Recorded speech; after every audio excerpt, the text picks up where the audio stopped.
नमस्कार दोस्तों, मैं हूं सागर और आप सभी का बहुत बहुत स्वागत है आज के अपने इस वीडियो में। आज के इस वीडियो में हम बात करने वाले हैं 3 आईपीओ के बारे में जो कि लिस्ट हुए थे हाल ही में, और उसके बाद वहां पे 50% तक की जो गिरावट है आईपीओ के लिस्टिंग प्राइस से वहां देखने को मिल रही है। दोस्तों यहाँ पे सबसे पहले अगर हम बात कर रहे हैं तो एक कंपनी जिसकी अच्छी खासी हाइप बनती हुई दिखाई दी थी, कार ट्रेड। यहाँ पे आप देख सकते हैं ये कंपनी 1618 के प्राइस पे लिस्टिंग होती हुई दिखाई दी थी और 16 से 18 का इसका इशू साइज था और 20 अगस्त के दिन ये स्टॉक लिस्ट होता हुआ दिखाई दिया था। लेकिन जिस दिन ये लिस्ट हुआ उसी दिन इसका हाईएस्ट पॉइंट 1618 का था और उसके बाद से इस स्टॉक में कंटिन्यूअस प्रेशर देखने मिल रहा है, यानी कि कहीं भी यहाँ पे लिस्टिंग प्राइस के ऊपर स्टॉक नहीं मिला। यानी जिन्होंने भी यहाँ लिस्टिंग में खरीदा था या जिन्होंने भी यहाँ इशू में अपने पैसे लगाए थे उनको यहाँ पे एग्जिट नहीं मिलती दिखी। अब जिन्होंने ऊपर यहाँ पे एग्जिट किया उनकी तो ठीक है, लेकिन जहां अगर उन्होंने एग्जिट नहीं किया तो वो यहाँ पे फंसते हुए दिखाई दे रहे हैं और एक तरफा गिरावट यहाँ मार्केट में दिख रही है। मार्केट में थोड़ी रिकवरी भी आई, लेकिन यहाँ पे हर रिकवरी पे ये एक सेल ऑन राइज बनता हुआ दिख रहा है और हर बार ये अपने नए लोअर टॉप लोअर बॉटम के जो फॉर्मेशन है वो यहाँ पे कहीं ना कहीं बताता हुआ दिखाई दे रहा है। रिसेंटली भी अगर हम बात करते हैं यहाँ पे एक बाउंस आता हुआ दिखाई दिया था 950 960 का, और उसके बाद से फिर पिछले 7-8 दिनों से आप देखेंगे तो ये गिर रहा है। अपने पुराने लो जो 880 रुपए के आसपास लगे थे उसको यहाँ पे तोड़ दिया और उसके भी नीचे कामकाज करे तो 830 के आसपास ये स्टॉक आपको काम करता हुआ दिख रहा है। सबसे बड़ी बात यह है कि क्या यहाँ पे ये ओवर वैल्यू स्टॉक था या फिर यहाँ पे जिस तरीके से गिरावट आ रही है तो क्या यहाँ पे रिकवरी आएगी और क्या आप लोगों के जो पैसे लगे हुए वो रिकवर होंगे या नहीं होंगे। तो दोस्तों यहाँ पे देखिए जिस तरीके से 1600 के भाव के आसपास ये स्टॉक आया था और अभी 800 रुपए के आसपास अभी मिल रहा है, तो ऑलमोस्ट 50% तक जो ये स्टॉक है वो ऑलमोस्ट टूट चुका है और अब यहाँ से रिकवरी की उम्मीद भी अगर करें तो जब तक ये स्टॉक अपने स्विंग हाइस को तोड़ता नहीं है तब तक यहाँ पे कोई खास उम्मीद नहीं है। कि अगर जब तक ये 950 970 के रेंज के ऊपर जाके क्लोज होने की कोशिश नहीं करता तब तक आपको यहाँ पे कोई खास साइजेबल रिकवरी के संकेत नहीं है। अगर ये इसके ऊपर जाके क्लोज होने की कोशिश करता है तो फिर आप यहाँ देख सकते हैं कि शायद आपको एक अच्छी खासी रिकवरी यहाँ देखने मिले। फिर उस कंडीशन में आप एक बार 1100-1200 रुपए तक की रेंज की बात कर सकते हैं कि ये स्टॉक फिर उस रेंज तक पहुंचता हुआ दिखाई दे जहां पे आपके एटलीस्ट 50% के मुकाबले 25% पैसे तो जो है वो ऑलमोस्ट रिकवर हो जाएंगे। फिर भी 1600 के मुकाबले 1200 रुपए यहाँ पे आपका 25% का लॉस होगा और जो यहाँ पे नीचे रिकवर और एवरेज करना चाहता है तो वो अपने रिस्क पे यहाँ पे कर सकता है कि इस उम्मीद में। लेकिन बहुत से लोगों ने यहाँ पे एवरेजिंग भी की होगी डेफिनेटली कि यहाँ पे हो सकता है कि अब रिकवरी आएगी तब रिकवरी आएगी, लेकिन ये स्टॉक 50% टूट चुका है। तो ऑटो सेक्टर में जिस तरीके की थोड़ी बहुत प्रॉब्लम चल रही है उसका यहाँ पे भी थोड़ा बहुत आपको असर देखने को मिल रहा है। दूसरे स्टॉक की बात करें तो कृष्णा डायग्नोस्टिक करके जो स्टॉक है वो यहाँ पे कहीं ना कहीं आपको देखने को मिल रहा है, वो भी बुरी तरीके से जो है स्टॉक लिस्टिंग के बाद से ही टूटता हुआ दिखाई दे रहा है। ये स्टॉक भी आपको 16 अगस्त के दिन लिस्ट होता हुआ दिखाई दिया था और लिस्टिंग के बाद एक बार ये 1080 1090 तक लिस्टिंग के दिन गया था और उसके बाद से जो सेलिंग प्रेशर इस स्टॉक में हावी होता हुआ दिखाई दिया है इसने भी हर बार गिरावट यहाँ पे तोड़ी है।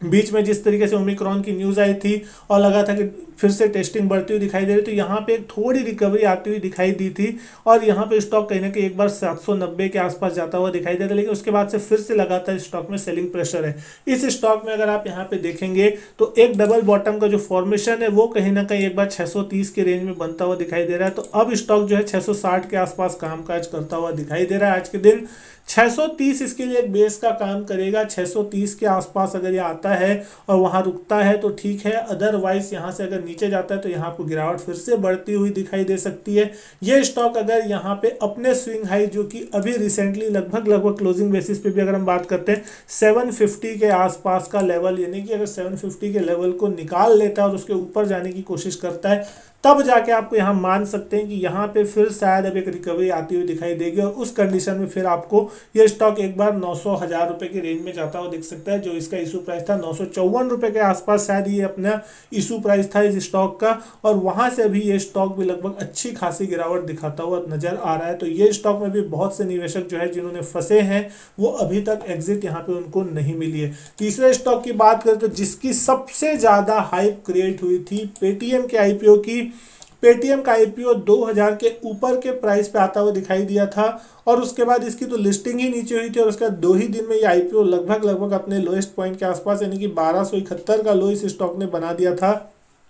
हालांकि उसके बाद एक रिकवरी जरूर देखने मिली थी। तो 1271 के आसपास जब ये स्टॉक आया था उसके बाद आप यहाँ पे देख सकते हैं कहीं ना कहीं अच्छा खासा जो गिरावट था वो यहाँ बनता हुआ दिखाई दिया है। 2-3 दिन रिकवरी आई थी, 1700-1800 के रेंज के आसपास पहुंचा था और उसके बाद से फिर स्टॉक में पूरी गिरावट आई है और अभी 1344 के आसपास। तो कहीं ना कहीं बहुत ही हायर वैल्यूएशन पे स्टॉक आया था कहीं ना कहीं, और यहाँ पे बहुत से लोगों ने इसमें सब्सक्रिप्शन की जो राय थी वो नहीं दी थी, लेकिन उसके बावजूद भी ये आईपीओ पूरा भरा था। बहुत बड़ा आईपीओ था, साइज के हिसाब से भी अगर हम बात करें तो कहीं ना कहीं ये अब अपनी रियल वैल्यूएशन में, क्योंकि इस कंपनी की अगर आप प्रॉफिटेबिलिटी या बाकी कुछ भी और भी देखेंगे तो आपको उतना कोई खास चीज दिखाई जरूर नहीं देगा। तो उस कंडीशन में अगर यहाँ पे हम बात कर रहे हैं इस आईपीओ की, तो ये बहुत बुरी तरीके से वेल्थ डिस्ट्रक्ट करता हुआ दिखाई दिया, खासकर मार्केट में इसने एक बहुत बड़ी लिक्विडिटी को सक भी किया था और साथ ही साथ यहाँ पे निवेशकों का जो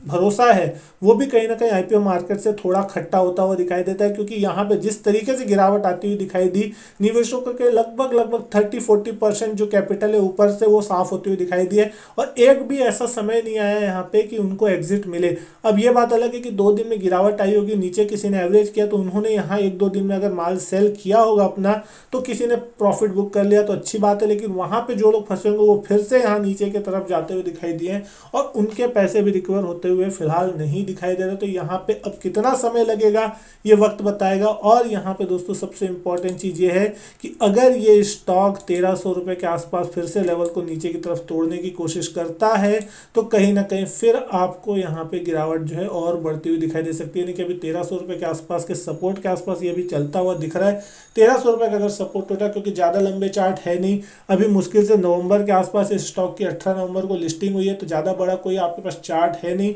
तो इसी चार्ट पे अगर आप देखेंगे तो आपको इन लेवल के आसपास ही एक सपोर्ट देखने मिल रहा है, जो पिछले बार भी लगभग 1300 के आसपास से ही घूमा था और अभी भी 1300 रुपए के आसपास से कहीं ना कहीं एक बार अटकता हुआ दिख रहा है। अगर ये लेवल नीचे की तरफ टूटता है तो कहीं ना कहीं फिर ये स्टॉक एक बार 1100-1200 की रेंज में जाने की कोशिश कर सकता है, क्योंकि वहां पे और बड़ी सेलिंग आती हुई दिखाई देगी और उसके बाद फिर वहां पे आपको और स्टॉक में डाउनसाइड लेवल देखने मिल सकते हैं।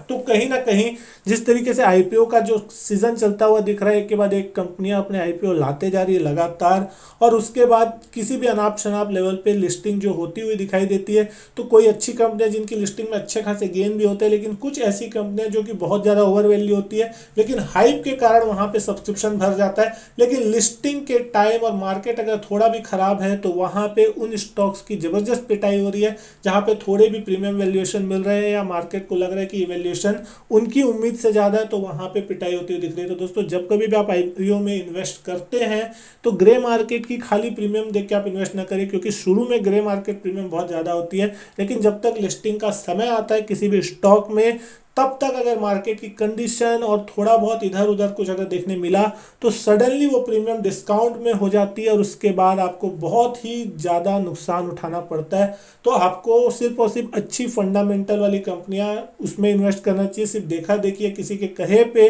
कि यहाँ पे इन्वेस्ट करने से पैसा बन जाएगा, तो दोस्तों इतना आसान अब नहीं होगा आईपीओ में पैसा बनाना। पहले बन चुके हैं जितने लोगों के, वो अच्छी चीज़ है, क्योंकि जो अच्छे आईपीओ होंगे वहाँ पे आपको अलॉटमेंट मिलेगा नहीं, और जहाँ पे आपको अलॉटमेंट मिल गया वहां पे लिस्टिंग के जो चांसेस होंगे वो बहुत ही नेग्लिजिबल होंगे या फिर नेगेटिव लिस्टिंग होगी। तो दोस्तों मैं उम्मीद करता हूं वीडियो जो है आपको पसंद आई हो, वीडियो अच्छी लगी हो तो लाइक कीजिए, शेयर कीजिए दोस्तों के साथ। चैनल सब्सक्राइब नहीं किया तो चैनल सब्सक्राइब जरूर करें। मैं आपसे मिलता हूं अपने नेक्स्ट वीडियो में, तब तक के लिए good bye and thank you.